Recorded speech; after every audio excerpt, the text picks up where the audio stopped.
ये आज तू एक काग देखो हमरा के आके मार के ना हो बहुत ही भाग गया आया के मालिक आपने तो नहीं बदले आ सब बच्चे आ मर जा बात है वाली बात है हम की मर के आपने दे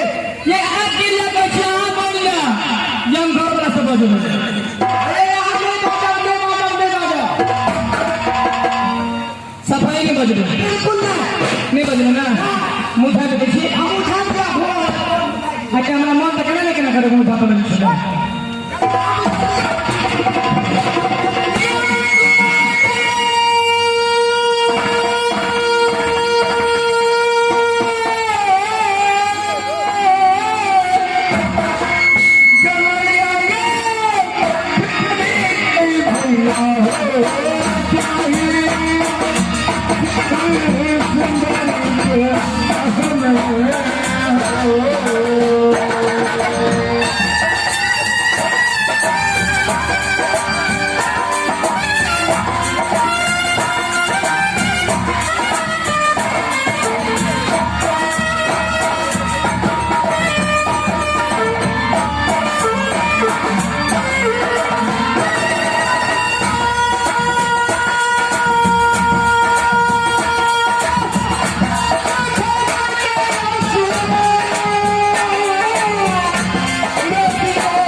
बेसी दिन कर जावे छे ने बाहर से कने दुलारू करे छे पेट बारे बेसी तरह से बने ओ बस के दुलारू से हो गया आई की हर बात भर गया मंदी और ना थे कन्या हमारी ना थे माता जी के पता नहीं कैसे थे देवता रानी कत थे पूरा बात जैन में जैन अवश्य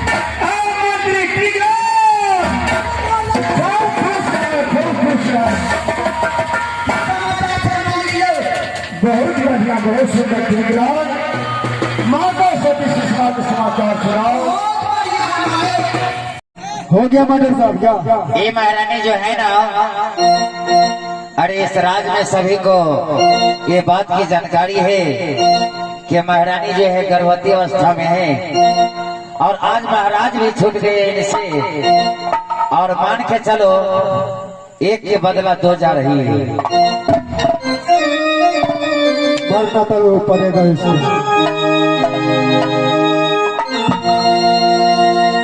मेरी राजा मेरी लाल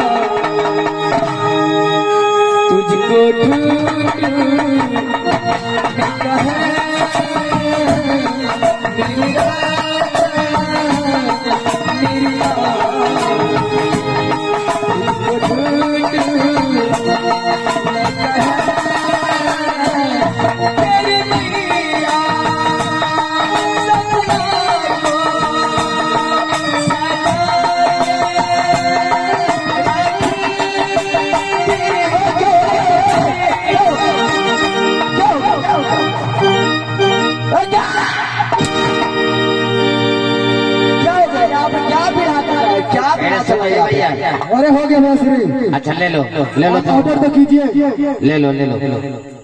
ये मारने का बच्ची से। अरे नहीं सोबत नहीं है। अच्छा उससे कुछ हम बातें की कुछ अरे उठाओ पैसे उठाओ पहले उसको बांधो पहले पैसे